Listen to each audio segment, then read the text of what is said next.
Roman numeral 2, factual results of the obstruction investigation. This section of the report details the evidence we obtained. We first provide an overview of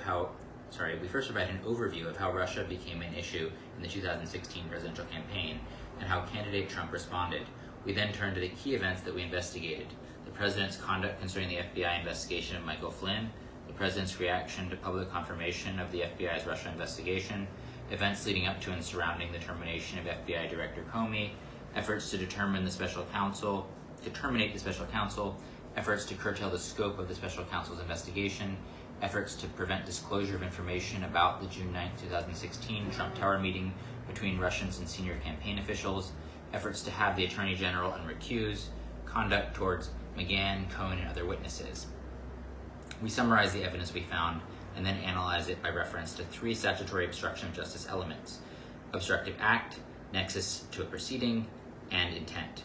We focus on the elements because, by regulation, the special counsel has jurisdiction to investigate federal crimes committed in the course of and with the intent to interfere with the special counsel's investigation, such as perjury, obstruction of justice, destruction of evidence, and intimidation of witnesses. 28 Code of Federal Regulations, Section 600.4a.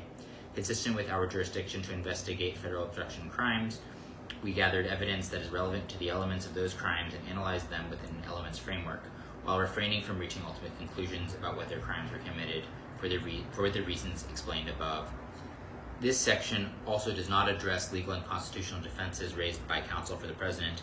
Those defenses are analyzed in Volume 2, Section 3, Infra. A. The campaign's response to reports about Russian support for Trump. During the 2016 campaign, the media raised questions about a possible connection between the Trump campaign and Russia. Footnote 7. This section summarizes and cites various news stories, not for the truth of the information contained in the stories, but rather to place candidate Trump's response to those stories in context. Volume 1 of this report analyzes the underlying facts of several relevant events that were reported on by the media during the campaign. Back to the main body of the text. The questions intensified after WikiLeaks published politically damaging Democratic Party emails that were reported to have been hacked by Russia. Trump responded to questions about possible connections to Russia by denying any business involvement in Russia, even though the Trump Organization had pursued a business project in Russia as late as June 2016.